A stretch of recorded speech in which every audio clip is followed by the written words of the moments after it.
Fala, meu povo querido, minhas guerreiras e meus guerreiros do exame de ordem, você que está aí na batalha para enfrentar a prova da OAB. Né? A gente está num momento aí bem interessante em se tratando de exame de ordem. Tivemos agora há pouco a divulgação do resultado preliminar da segunda fase, o resultado, inclusive os padrões de resposta definitivos da segunda fase da OAB 40, e já estamos a todo vapor trabalhando aí, visando o 41º exame de ordem, que já no mês que vem tem prova agora em julho, acho que dia 18, se não me engano, já temos a primeira fase, né, do 41º exame de ordem. Então a gente está falando para um público aqui bem variado. Então sejam bem-vindos a mais um podcast. Hoje eu tenho a alegria e o prazer de receber o professor Guilherme Corrêa, professor de Processo Civil, que já nos conhecemos aqui. Vocês também já devem lembrar dele, do nosso primeiro, no evento mais recente aqui, foi a primeira participação dele aqui na revisão de véspera para a primeira fase da OAB 40. Professor, seja bem-vindo ao nosso podcast. Já agradeço desde então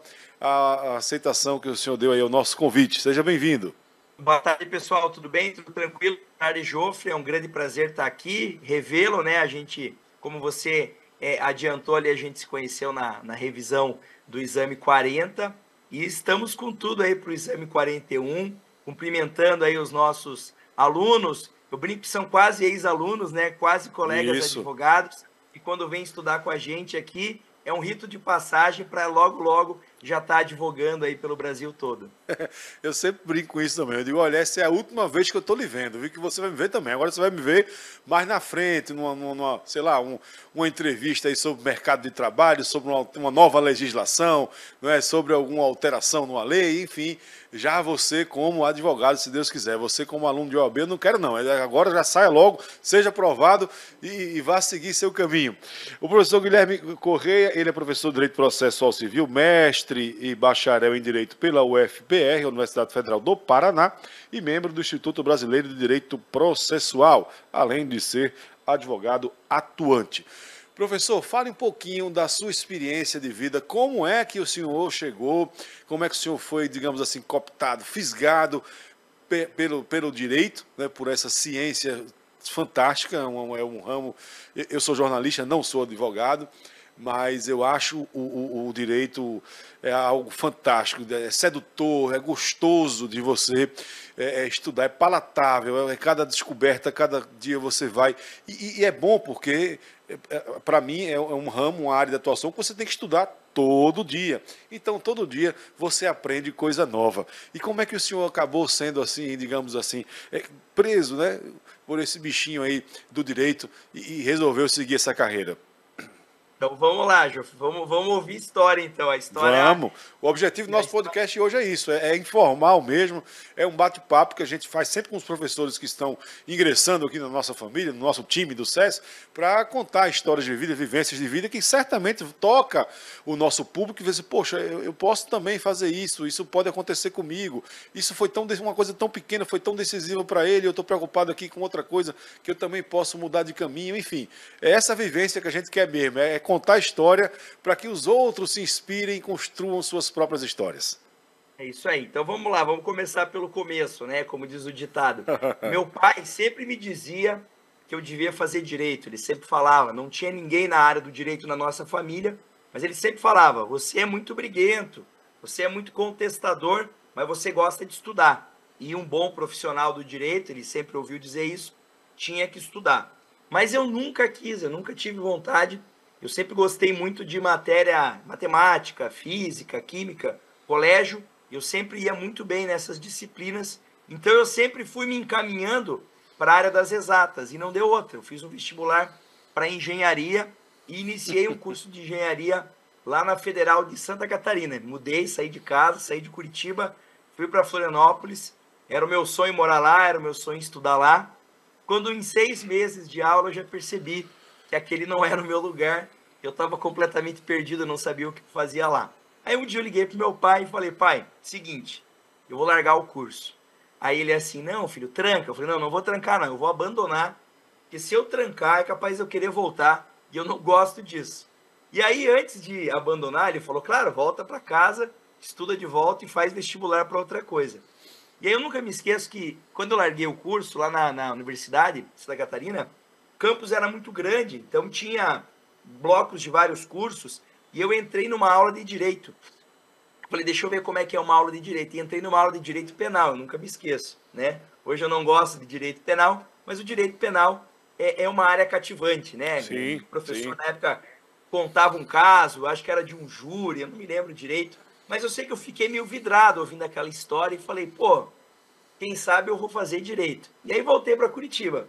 Quando eu voltei para Curitiba, eu me matriculei no curso pré-vestibular e eu tinha dúvida se eu iria fazer direito ou outra coisa. E aí na época o meu irmão ele cursava economia.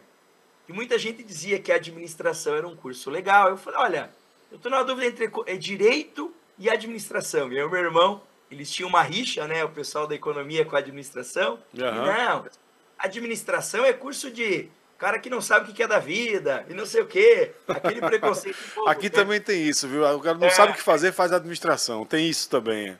Exatamente.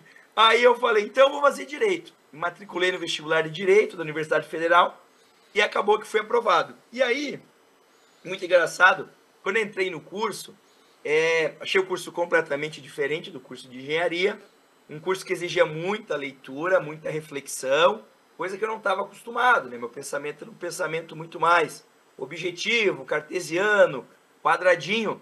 Só que eu comecei a ir bem no curso. Eu não gostava dele muito no início, mas eu fui levando. Aí no segundo ano da faculdade, foi o ano que eu brinco, foram duas descobertas. Foi o ano que eu conheci a Bruna, que se tornou minha namorada e hoje é minha esposa, até hoje, lá faz mais de 20 anos isso já. E conheci a disciplina de processo civil do grande professor Sérgio Cruz Aranharte. E ali eu falei, não, eu quero estudar isso aqui para o resto da vida. E aí eu não parei mais. Aí dali segui, me formei, fiz o mestrado, comecei a dar aula, advogando desde então, dando aula desde da época que eu já me formei. Então, nesse ano eu completo mais de 15 anos já de docência, 16 anos de docência, e não consigo me ver fazendo outra coisa hoje em dia. Ou seja, pelo que o senhor falou aí, estava no segundo ano de curso, são 5 anos, né? E aí, antes da metade do curso, o senhor já sabia que caminho seguir dentro da área, que área o senhor iria atuar ali no direito. Mais ou menos por aí, né, professor? O senhor já... Mais ou menos, porque assim, eu sabia que eu queria seguir no direito, eu sabia que eu queria estudar processo civil. Mas aí tem uma segunda parte da história que é o ser professor, né? Me lembro Sim, que claro, na claro. época da faculdade, eu tinha dois amigos e a gente resolveu que vamos abrir um escritório quando a gente se formar, e a gente tinha isso na cabeça. E de fato, a gente abriu um escritório e antes da formatura, ali 6 meses, abriu o processo seletivo para o mestrado da universidade. Eu falei, eu vou me candidatar. Mas na época eu jamais cogitava ser professor. Eu queria fazer para ter mais experiência, ter mais vivência. Achava que aquela qualificação soaria bem para os meus clientes. Ah, ele é novo, mas ele já faz mestrado. E aí numa aula de mestrado, nunca me esqueço, numa terça-feira à tarde, eu tinha uma disciplina desse professor Sérgio Cruz Aranharte, que era uma disciplina muito difícil. Tinha que ler muita coisa, muito fichamento. E ele me liga 3 horas da tarde e diz assim, Guilherme, eu preciso que você dê uma aula para mim. Aí eu falei, professor, eu nunca dei aula. Ele, eu sei que você nunca deu aula, mas você está fazendo mestrado, e mestrado é para virar mestre, e mestre tem que dar aula. Então eu quero que você dê uma aula, nunca me esqueço do tema da apelação, para a turma do 3º ano da universidade. Vejam, eu estava lá no 6º ano da universidade, fazendo mestrado no mesmo lugar. Eu conhecia aquele pessoal. E aí eu fiz a pergunta que eu não devia ter feito. Tudo bem, professor, eu vou. Mas quando é essa aula? Ele, hoje. Daqui a 4 horas. Então, eu tive que preparar uma aula e ir até o lugar ali no intervalo de 4 horas, 4 horas e meia. Mas para encurtar a história, eu dei a aula, super nervoso, obviamente, mas saí da aula e liguei para ele e falei, ô professor, eu gostei desse negócio aqui, viu? Quando você precisar, eu vou. E aí ele me deu a notícia melhor de todas. A representante me mandou uma mensagem aqui, na época não tinha WhatsApp, né, um SMS, dizendo que eles gostaram muito da sua aula. Você leva jeito. E ali não parei. Ali a mosquinha da docência me picou e infectou de vez. É muito bom. Eu tive a experiência em dar aula de aula também, na minha área, no jornalismo. Eu dava aula de técnicas de entrevista e reportagem. E aí era muito bacana. A sala de aula, hoje em dia está tudo muito mais online, mas mesmo assim, o contato com o aluno ele nunca deixou de existir. Mesmo que você esteja online, Mas você tá. Acho que até no online você interage até mais, né?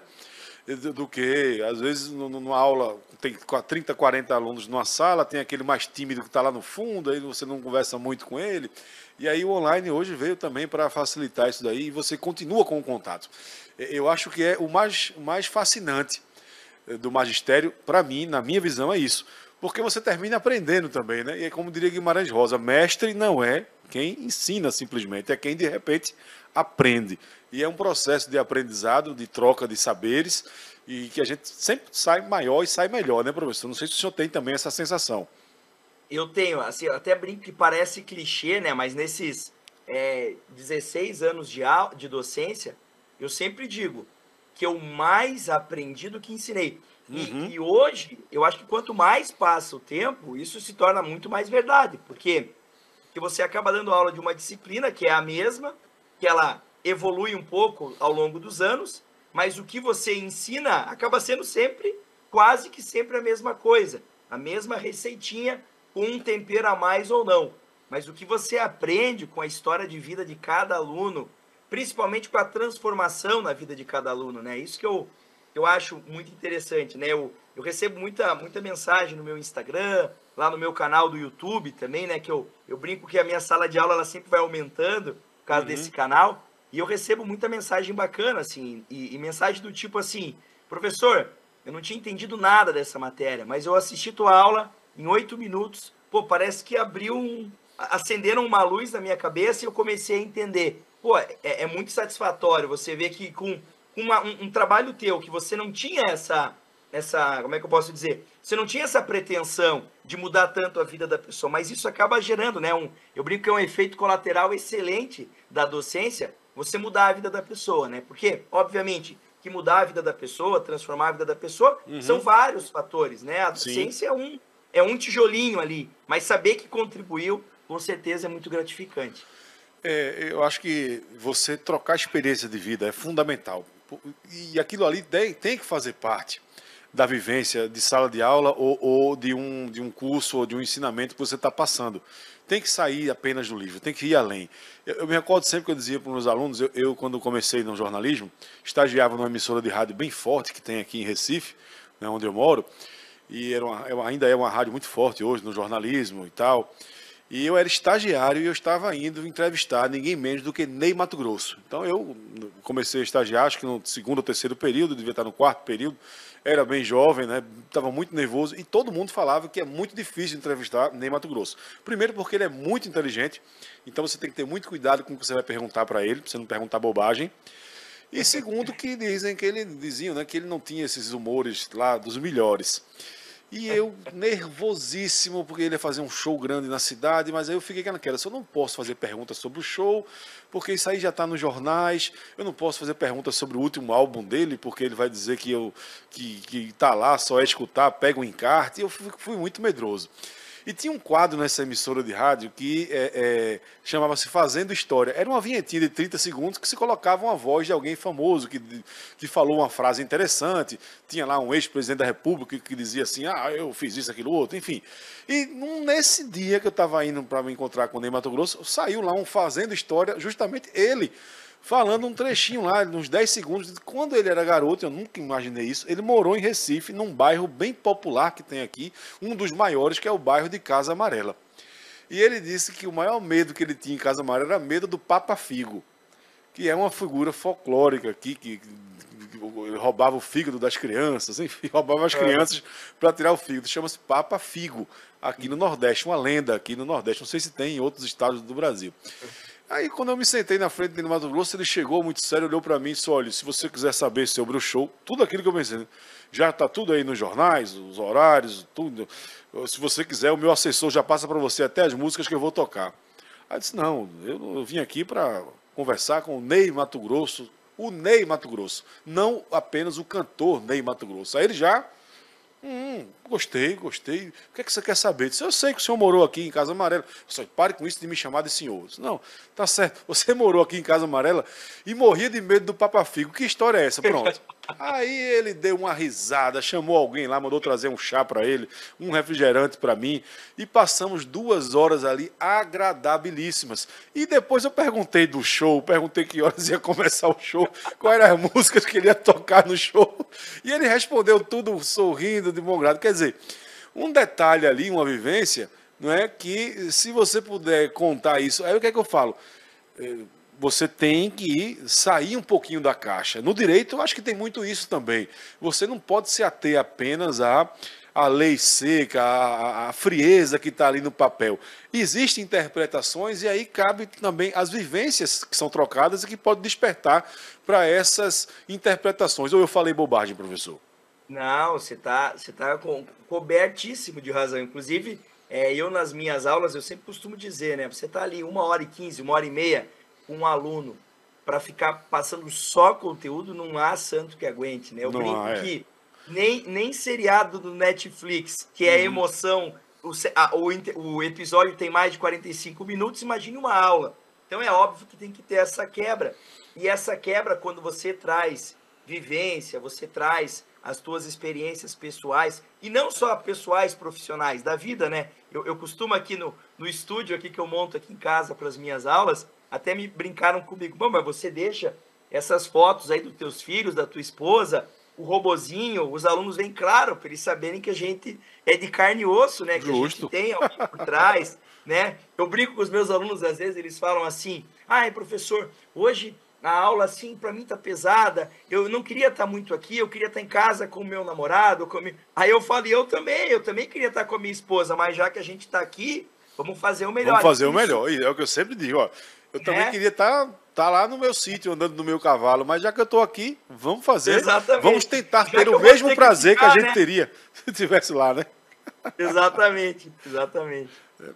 Ô professor, e como é que foi a sua chegada ao SES? Como é que o senhor veio desembarcar aqui, fazer parte da nossa equipe, do nosso time, dessa família maravilhosa que é o SES? Olha, eu vou ser sincero que esse é um assunto que é bem caro a mim, digamos assim, Uhum, porque eu, desde que eu comecei a dar aula, eu acho que talvez um ano, logo depois que eu me formei, eu já ouvia falar do CERS, né? Então, o CERS completou 15 anos aí, eu tô com 16 anos de docência. Não, eu acho que eu tô com 15 anos de docência, faço agora no meio do ano. Então, é mais ou menos o mesmo tempo que eu tô dando aula, do tempo que eu tô, que o CERS existe. E eu sempre tive um perfil, uma vontade de dar aula em cursinho preparatório. E por que isso? Porque eu sou um cara que gosta de conversar, de fazer brincadeira, de brincar com os alunos. Eu não sou aquele cara fechada, seríssimo, não. Eu brinco, puxo dali, puxo dali. E a gente sabe que no ensino do direito, o ensino em graduação, pós-graduação, às vezes acaba sendo um pouco mais formal. E num curso preparatório a gente precisa quebrar esse gelo a todo momento. Por quê? Porque é um momento de estresse do aluno, é um momento de ansiedade, são vários medos que cercam o aluno que está se preparando para uma prova de OAB, de concurso público, o que quer que seja. E eu sempre enxerguei o CERS num nível assim, que um dia eu falei, se um dia eu chegar lá, é o ápice assim, da minha carreira como docente em cursos preparatórios. E aí trabalhei em alguns cursos preparatórios aqui de Curitiba, alguns de âmbito nacional, outros de âmbito mais local. E depois de um tempo eu parei, ali perto da pandemia, eu meio que saí desse mercado, não por opção própria, mas é por causa das coisas da vida. Um filho nasce aqui, nasci 2 filhos, correria, tive que deixar de lado. E aí eu resolvi abrir um canal meu no YouTube. E me perguntavam assim, por que você faz esse canal no YouTube? Eu falava assim, ó, porque eu quero, primeiro, difundir o conhecimento para as uhum. pessoas que às vezes falam, eu queria ser teu aluno, pena que eu moro longe, pelas dicas que eu postava no Instagram. Eu falei, não, então você vai ser meu aluno sim. E segundo, para ser visto por pessoas, tá? E o meu alvo sempre foi, eu sempre disse isso, foi o CERS. E aí recebi uma mensagem de um professor amigo, o professor Cristiano Sobral, trabalhei com ele num curso dele lá, Gente da e ele melhor dizendo, qualidade. e ele me disse, eu estava numa viagem de férias para mim, a minha esposa estava fazendo um curso fora do país, na Espanha, em janeiro agora, e a gente estava numa viagem que a gente fez um bate-volta ali da cidade da Espanha para a Itália, conhecendo, lugar lindo, e eu estava deitado na cama, assim, antes de dormir, De repente veio uma mensagem do Cristiano, ó, eu acho que vai surgir uma oportunidade para você lá no CERS, tal. O Renato, conversei com ele me pediu uma indicação, eu lembrei do teu nome e eu acho que você tem um perfil e ele vai entrar em contato com você. E na hora eu travei, assim, eu falei, como assim? O CERS do professor Renato Saraiva, ele é. Aí eu falei, caramba, eu nunca imaginava isso, né? Depois, já tô com 40, na época eu tava com 40 anos, falei, eu achei que meu tempo tinha passado. E no dia seguinte não deu outra, veio lá uma mensagem de áudio do professor Renato, me convidando, eu fiquei super feliz, super emocionado, e estou aqui fazendo parte desse timaço, que para mim é motivo de muito orgulho, assim, muita satisfação, porque era um lugar que eu sempre quis estar, assim, isso eu não tenho vergonha. O dia que eu conheci o professor Renato, pessoalmente, eu disse isso para ele, ó, professor, obrigado pela oportunidade, eu vou fazer de tudo aqui para retribuir, né, esse convite, a confiança, e o jeito de retribuir é capacitar o nosso aluno para atingir o objetivo dele, porque quando ele procura o CERS, ele procura por isso, né? Ele sabe que o CERS é o tiro certeiro que ele precisa fazer para conseguir o que ele quer alcançar. Isso aí. O SESC tem esse lado mítico mesmo, essa magia que a gente acaba gostando. Como eu sempre digo, no SESC você faz o que gosta, onde gosta e onde gostam de você. É muito bom. É uma experiência muito boa. E o processo civil, professor? O que fez o senhor se apaixonar, se encantar e se enveredar por esse caminho? Puta, eu brinco, Joff, essa história é engraçada. A Bruna, foi em 2004 que eu conheci a Bruna, em janeiro de 2004, na praia, lá em Santa Catarina, em Bombinhas. Para quem não conhece Bombinhas, já fica o convite para conhecer. É uma praia muito, muito bonita aqui no litoral de Santa Catarina. E eu conheci a Bruna e ela tinha acabado de fazer vestibular na universidade, estava esperando o resultado, tal. Acabou que passou, eu tentei algumas investidas na praia, não obtive êxito, mas a encontrei de volta na faculdade. E fiquei ali um mês naquela paquera, tentando uma coisa, tentando outra. E aí eu nunca me esqueço, o aniversário da Bruna é dia 28 de abril. E no dia 27 eu faltei a aula de processo civil, que era a disciplina que eu mais gostava, para ir comprar encomendar um buquê de rosas e mandar para casa dela. Foi saindo do estágio, eu fiz isso. Aí eu brincava com meus amigos assim, pô, se essa menina não quiser nada comigo, é sacanagem. Porque é uma das poucas disciplinas que eu gosto do curso e eu faltei. Mas aí consolidou o amor no processo Olha e com a aí. Bruna. Até hoje estamos lado a lado. Mas o processo, eu sempre costumo dizer, tem dois grandes responsáveis por eu gostar dessa disciplina. Primeiro é o professor Sérgio Cruz Aranharte, que é professor aqui da universidade. Ele foi o meu professor de processo e ele simplesmente, assim, fez eu me apaixonar pela disciplina e pela docência. Foi por causa dele que eu comecei a dar aula, eu sempre me espelhei nele. Eu falo isso para ele toda vez que eu encontro ele. E ele fala, chega, não precisa mais falar isso. Eu já entendi, eu falei, mas eu faço questão de valorizar aquelas pessoas que nos mostraram um caminho. E ele mostrou. E as obras do professor Marinoni, né, aqui do Paraná também, Luiz Guilherme Marinoni, que eu sempre li durante a faculdade, e ele tinha uma visão do processo civil pensado como um meio de efetivação de direitos fundamentais, algo que eu achava mágico, assim, brilhante. Então, foram as duas disciplinas, os dois autores que me encantaram, e aí eu comecei a estudar processo e comecei a enxergar, né, e entender por que da importância do processo civil. Porque obviamente que quando a gente pensa em direito, o direito civil é muito importante, sem dúvida nenhuma, que é o direito constitucional. Muita gente diz é o mais importante de todos, e eu não nego que seja. Mas todos esses ramos do direito, uma vez havendo violação desse direito, uma vez havendo ameaça de violação a esse direito, você vai precisar socorrer do judiciário. E esse socorro que você vai buscar no judiciário, o processo civil é fundamental. E é uma frase que eu sempre digo para os meus alunos: aprenda processo civil. Processo civil não te faz ganhar um processo perdido, mas ele evita você perder um processo que você poderia ter ganho. Então, muita gente perde o direito material, né, porque não soube exercitar bem o direito processual. Então, por isso que ele é um instrumento fundamental para quase qualquer ramo do direito.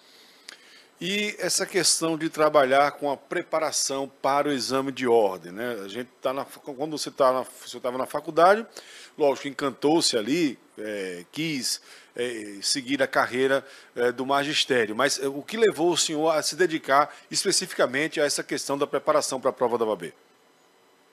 O que me levou a me dedicar é o seguinte, eu sempre costumo dizer, a preparação para a prova da OAB, ela não é mais fácil nem mais difícil do que uma preparação para um concurso público ou até mesmo para a atividade da advocacia, mas ela é diferenciada. Então, eu sempre costumo dizer para o aluno, eu sou um cara que gosta muito de trabalhar, então eu sou muito dedicado no que eu faço. E a preparação do exame da OAB me encanta, porque você consegue fazer com que alunos que talvez não tenham uma formação muito boa, muito sólida, por diversas razões, né? Que a gente não cabe julgar aqui, a gente tem um excesso de número de cursos de direito no Brasil, tem uma grande quantidade, infelizmente, alguns não são tão qualificados assim, alguns não têm acesso a tantas bibliotecas boas assim, mas mesmo esse aluno com um nível um pouco mais baixo de conhecimento, ele pode ser aprovado no exame de ordem se tiver a preparação certa. Então, eu sempre gostei da preparação do exame de ordem, porque você privilegia um aluno que é disciplinado, ele consegue seguir um padrão de estudo e é recorrente. Então, a recorrência dele, a persistência dele, a resiliência dele vai conseguir fazer ele ser aprovado no exame de ordem. E muita gente diz, né? Pô, eu não consigo entender por que um aluno se emociona tanto ao passar no exame de ordem. Eu consigo entender, porque quando ele passa no exame de ordem, abre-se para ele a possibilidade de várias profissões, que o fato de ser só bacharel em direito não dá, né? Então, eu conheço muitos alunos que tiveram grandes dificuldades para passar no exame de ordem, mas quando conseguiram, alavancaram na advocacia, porque eles tinham tantas qualidades de um bom advogado que estavam, digamos, repreendidas por causa de um exame, que eu sempre digo, é um rito de passagem. Você tem que passar por ele. Ele é o melhor método de seleção? Não é. Ele é um método 100% justo? Não. Evidentemente que não é, tá? Mas ele existe e nós temos que passar por ele. Então, a minha ideia é, ao preparar um aluno desse, eu consigo fazer com que ele possa desenvolver os sonhos dele, que às vezes estão presos por causa da falta da aprovação no exame de ordem. E assim, o aluno, o examinando, né, ele precisa entender que, como o senhor falou, é um rito de passagem, é o primeiro desafio dele ali antes de se tornar advogado. Ele sabe que vai ter que passar por isso desde quando ele se inscreve lá no Enem. Hoje em dia é Enem, né? No nosso tempo era vestibular. Quando a gente se inscrevia no vestibular para direito, vamos supor, você sabe que você vai passar 5 anos ali no mínimo, não é 5, caso você perca alguma disciplina, mas você vai ficar 5 anos, e quando terminar esses 5 anos, você, a não ser que você queira entrar só para ser bacharel e utilizar-se daquilo ali para fazer pesquisas, enfim, e ir para outras áreas, mas para ser advogado, ele sabe desde o primeiro dia de aula, ou antes, né, que ele vai ter que passar por aquilo ali. Então, eu acho que é uma construção que tem que ser feita ali desde o primeiro dia de aula até que você chegue na hora de fazer. Mas é claro, eu acho que o que mexe muito com a emoção é aquele divisor de que se ele não conseguir, ele não vai ter a profissão que ele passou 5 anos labutando lá, como meu avô dizia, encerando com os glúteos os bancos da faculdade, né, para chegar naquele ponto. Eu acho que isso é que mexe muito com o emocional, né, professor? Mexe. Ele ficar naquela sensação do limbo, né? Ele tá no escritório da advocacia como estagiário. Perfeito, limbo, e aí, exato. De repente, abre-se a possibilidade de ele virar advogado desse escritório, ter uma remuneração maior, começar a participar em lucro, começar a ter os seus próprios clientes, e aí ele não consegue por causa desse rito ali. Então, isso, claro, causa ansiedade, causa em alguns alunos bloqueios, e não só o aluno que quer advogar, né? Eu sempre costumo dizer, a minha esposa é juíza aqui no Paraná, e ela mesma fala, se você quer ser um bom juiz, claro, você vai ter que passar no concurso, obviamente, mas você conhecer o outro lado do balcão é essencial, claro, né? Então, a Bruna advogou por um tempo, mas ela colhe muito da minha experiência. Então, hoje, ela é uma juíza que sabe muito como é o lado da advocacia, e eu, como advogado, sei como é o lado do judiciário também. Essa troca, se você puder ter as duas vivências, então eu digo, você advoga por um tempo, já adquire a prática que é necessária para o concurso, consegue se manter financeiramente enquanto está estudando e tem essa vivência que vai ser importante quando você for um magistrado, né? Eu brinco que, às vezes, você vai conversar com alguns magistrados muito novos na carreira que nunca advogaram. A noção dele de mundo é outra, o mundo dele é só estudar. Ele não entendeu como é um cliente tá esperando uma liminar, ele não sabe como é. Então, a advocacia está até nisso, né? Talvez transformar o juiz no melhor juiz. Tem que sentir um pouquinho da dor do outro, né, professor? Talvez seja por aí. O senhor tocou num ponto crucial demais, porque um advogado me disse isso recentemente. Olha, é muito diferente quando sua causa lá é sorteada para uma vara, para um determinado juiz que já advogou, né? E recentemente eu tive isso na prática. Eu tive que fazer um processo cirúrgico, né, recentemente, no coração, e eu ia ter que abrir o peito, né? E é uma cirurgia muito delicada, porque você fica meses para se recuperar e tal. E aí eu, naquele momento de medo ali, eu comecei a pesquisar algumas coisas e descobri um método novo que existe no mundo há 15 anos e há 13 anos é feito no Brasil, que é para você colocar essa válvula que eu precisava botar no coração, eles colocam por um catéter na artéria femoral e bota outro catéter na outra perna, que é um marca-passo, para ele poder regular o ritmo do coração e poder trabalhar com mais calma dentro da artéria, da aorta, onde era a minha válvula com defeito. E ainda bota uma câmera pelo esôfago, aí você fica lá feito um robô, mas não abre o peito. Só que ela é um método novo, é um método mais caro, e o rol taxativo da ANS não obriga, né? Ele sugere aos planos de saúde que utilizem-se dessa técnica em pacientes já com 75 anos ou mais, que aí seria muito mais arriscado abrir o peito dele, ou aqueles pacientes que já estão ali em estágio terminal, que é para aliviar um sofrimento, enfim. Mas eu tinha algumas comorbidades que abrir o meu peito seria muito arriscado. E o plano de saúde não entendeu assim, mesmo com o laudo dos médicos e tal. E aí eu fui procurar um operador de direito. E ele fez, não, nós vamos brigar por você, me deu o laudo dos médicos, vou fazer aqui uma petição inicial e tal, vamos pedir uma antecipação de tutela, de urgência, porque é a sua vida que está em jogo. Isso aí, às vezes, o juiz dá no mesmo dia.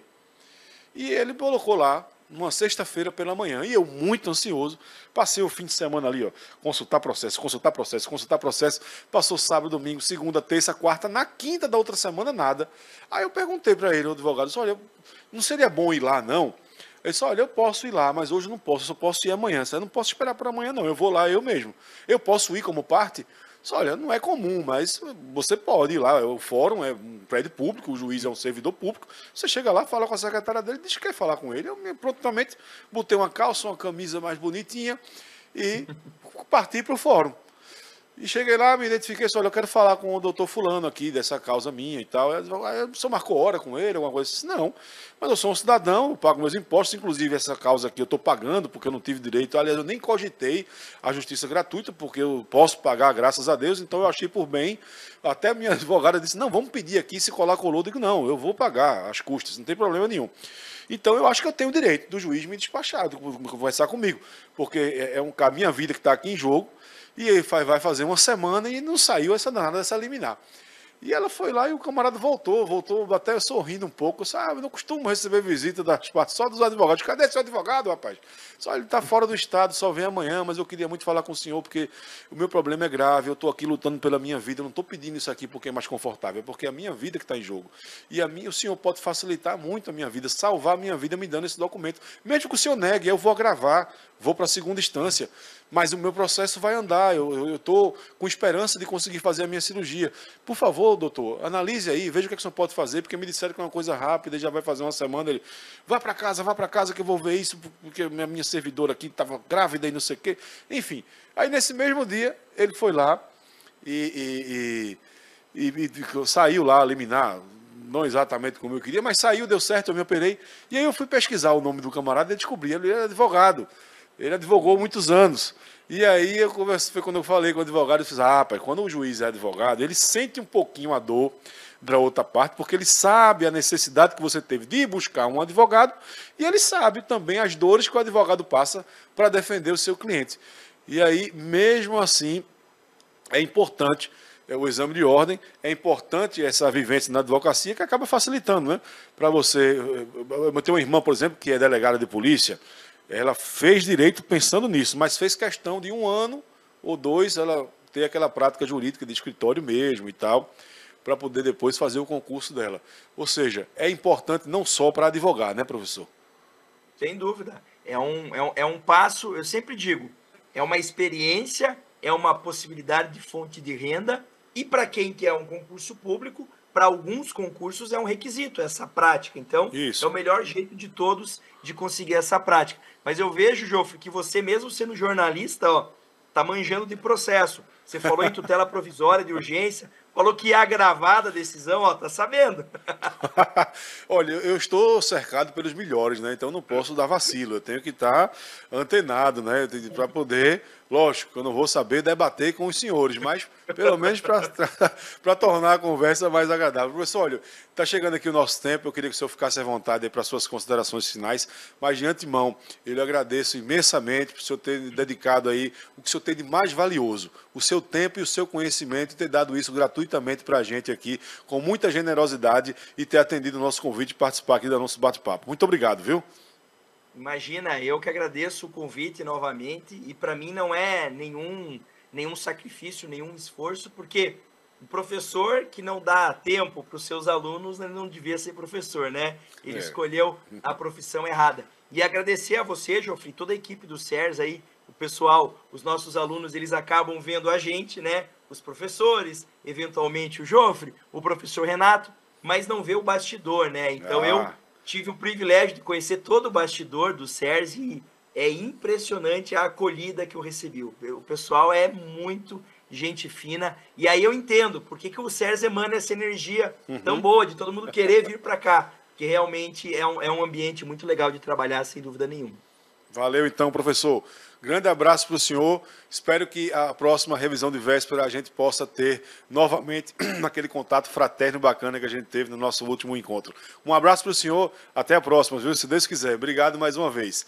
E é claro, valeu, tchau, tchau. Valeu. E é claro, obrigado a você que pacientemente nos segue, nos acompanha. Curta esse vídeo, compartilhe, espalhe aí para a galera toda. E fica sempre ligado, porque tem sempre novidade aqui no Portal Exame de Ordem, no SES OAB, e é claro também aqui nas nossas redes sociais, aqui no nosso canal do YouTube. Sejam sempre bem-vindos. Obrigado e até a próxima, se Deus quiser.